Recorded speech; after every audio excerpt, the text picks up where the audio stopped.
अक्सर मनुष्य हमें भी कहते हैं कि निराकार को याद करने में, लाइट को याद करने में, प्रकाश को याद कर बुद्धि में टिकता नहीं। कोई आकृति हो तो उसको टिका सकते हैं, लेकिन जिसकी आकृति नहीं उसको टिकाना मुश्किल होता है। बार बार मन भाग जाता है, बार बार जो मन चला जाता है उसको क्या कैसे करे, है ना। तो इसी तरह अर्जुन भी यही समझता है और इसीलिए भगवान उसको यही बात कहते कि जो लोग, क्योंकि मन कहाँ भटकता है, इंद्रियों के पीछे जाता है, तो जो लोग अपनी इंद्रियों को वश में करके सबके प्रति संभाव रखकर उस परम सत्य निराकार अव्यक्त पर ध्यान एकाग्र करते हैं,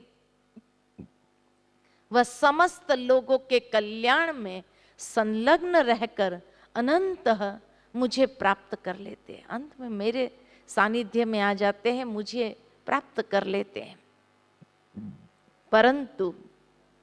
परंतु उसमें डिफिकल्टी क्या है? परंतु जो लोग मन को परमात्मा के अव्यक्त निराकार स्वरूप पर ध्यान लगाते हैं, उसके लिए उनका देह अभिमान ही उनके पुरुषार्थ में और प्रगति में विघ्न बनता है। क्योंकि मनुष्य बॉडी कॉन्शियस है और बॉडी कॉन्शियस, ईगो कॉन्शियस होने के कारण उस सुप्रीम कॉन्शियसनेस में अपने मन को लगाना चाहते हैं। तो सुप्रीम कॉन्शियसनेस में मन लगेगा कैसे? तो ये देह अभिमान सबसे बड़ा विघ्न बनता है पुरुषार्थ के मार्ग में। इसीलिए कहा कि पहले अपने आप को सोल कॉन्शियस बनाना जरूरी है। भावार्थ क्या?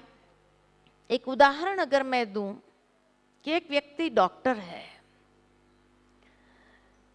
घर में जब है, छुट्टी पर है, तो घर में अपने आप को डॉक्टर नहीं समझता है,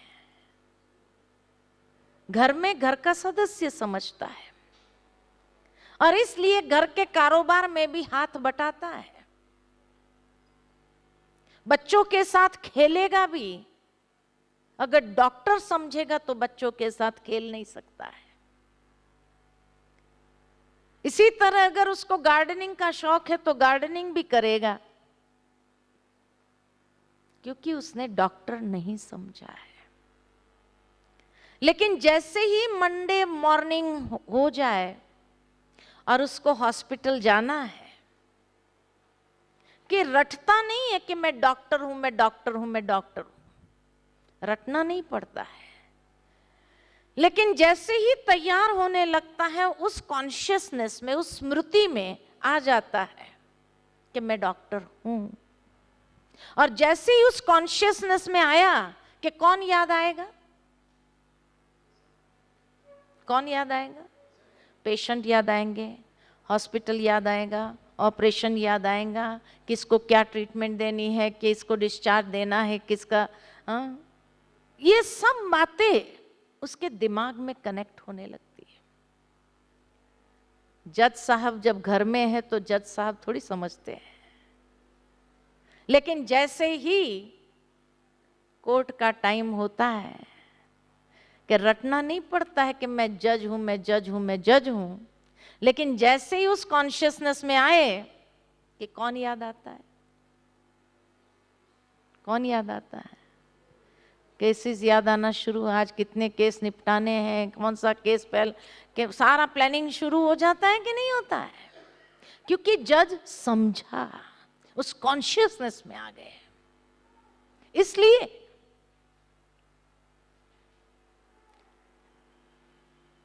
डॉक्टर साहब जब हॉस्पिटल में जाते हैं या जज साहब जब जाते हैं कोर्ट में, रास्ते में कोई मिले, हेलो गुड मॉर्निंग किया तो हेलो गुड मॉर्निंग करके आगे बढ़ते हैं, खड़े नहीं हो जाते हैं फालतू बातें करने के लिए, क्योंकि उस समय वो उस कॉन्शियसनेस में है कि मैं जज हूं, मैं एक डॉक्टर हूं।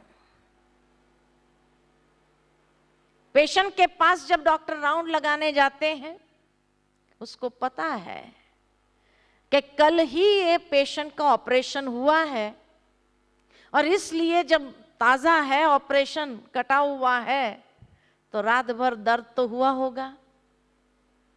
कितनी भी पेन किलर दो तो भी दर्द तो होना ही है।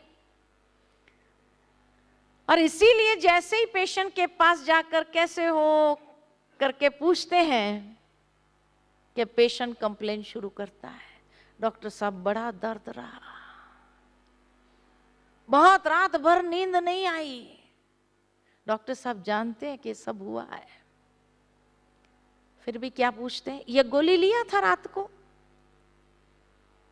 हाँ डॉक्टर साहब ये गोली भी लिया तो भी नहीं हुआ कुछ भी, तो भी नींद नहीं आई, इतना दर्द था। डॉक्टर साहब क्या कहते, अच्छा ठीक है, आज दूसरी गोली, नर्स को देखकर कहेंगे आज दूसरी गोली लिख देते हैं। लिखेंगे वही गोली, एक साइकोलॉजिकल ट्रीटमेंट दिया। अरे जो इतने साल से प्रैक्टिस कर रहे हैं उसको पता नहीं है कि कौन सी गोली अच्छी है। लेकिन जैसे ये बात कह दिए और दूसरे दिन आते हैं पेशेंट के पास, पेशेंट क्या, हाँ डॉक्टर साहब यही गोली पहले दिन क्यों नहीं दिया था? डॉक्टर साहब मुस्कुराते हैं क्योंकि इसको पता है गोली तो वही थी। मुस्कुराते हैं, बड़ा मीठा मुस्कान होती है उस समय, क्योंकि उसको पता है गोली तो चेंज किया नहीं था।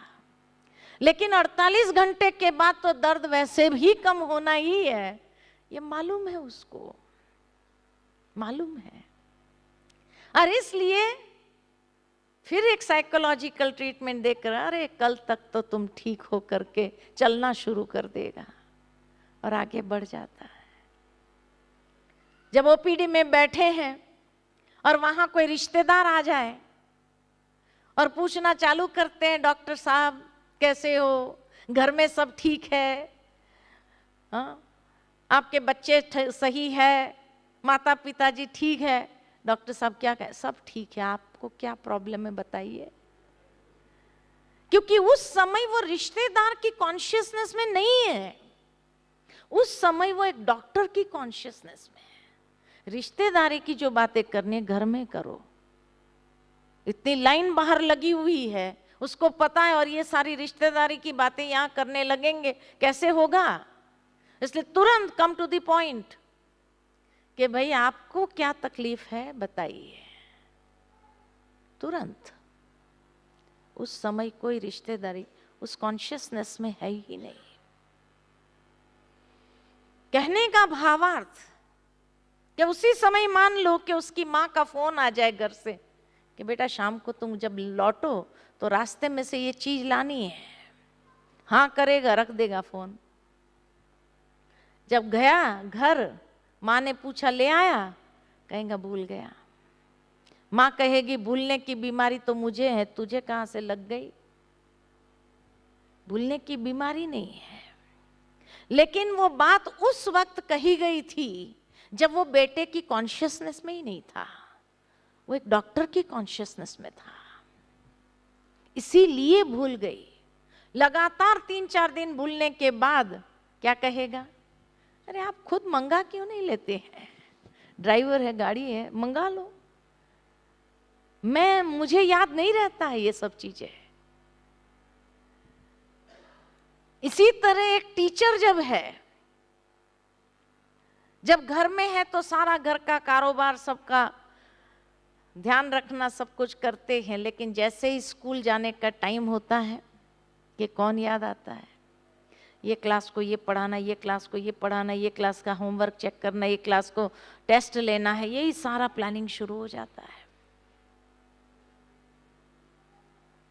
और इसी तरह एक पिता जब अपने आप को पिता समझता है तो कौन याद आएगा? बच्चों की याद आएगी। जब अपने आप को पति समझता है तो कौन याद आएगा? पत्नी की याद आएगी। जब अपने आप को बेटा समझता है तो कौन याद आएगा? माता पिता की याद आएंगी। जब खुद को भाई समझता है तो कौन याद आएगा? भाई बहन की याद आएंगी। तो खुद को आत्मा समझेंगे तो कौन याद आएगा? परमात्मा की याद आएगी। आत्मा समझा ही नहीं और परमात्मा को याद करने का प्रयत्न करेंगे तो कनेक्शन कहां से होगा?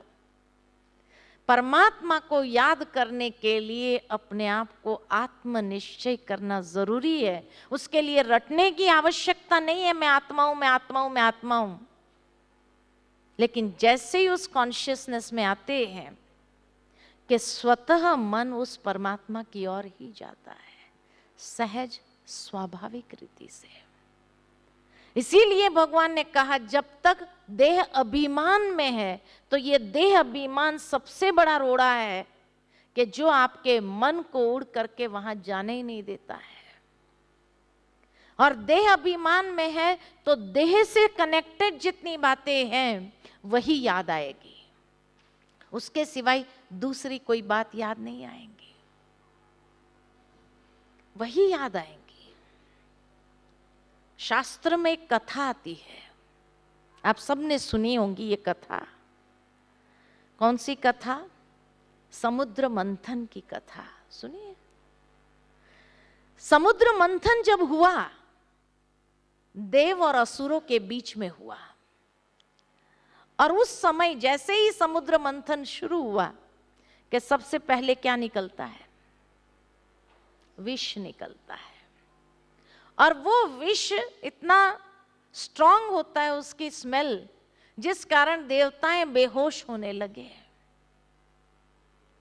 जब थोड़े से देवताएं रह गए तो उन्हें डर महसूस होने लगा कि इसका मतलब तो ये अमृत का कलश ये असुर लोग ले जाएंगे और वो अमर बन जाएंगे। तो सारे देवताएं कहां गए? शिव जी के पास गए और शिव जी से निवेदन किया कि हे प्रभु, ये हलाहल आप सब पी लो, क्योंकि उसकी बदबू देव सहन नहीं कर पा रहे हैं, इसलिए आप इसको पी लो या उसको समाप्त कर लो। तब कहा जाता शिव जी आते हैं, वो सारा हलाहल अपने में समा लेते हैं और समाकर जो देव मूर्छित हो गए थे उनको सुरजित करते हैं।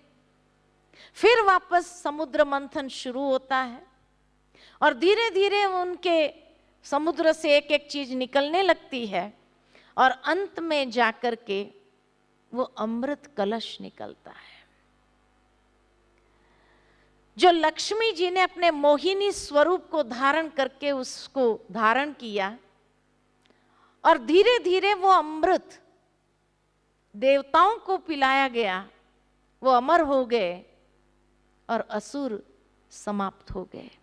ये कथा है, लेकिन यही मेडिटेशन की प्रथम स्टेज है कि जब हम मेडिटेशन में बैठते हैं तो इमीडिएट कोई मन लग जाए ऐसा नहीं होता है। जब आदत ही नहीं है, मन को इतना भटकने की आदत है, तो अब हमें भी समुद्र मंथन करना हो।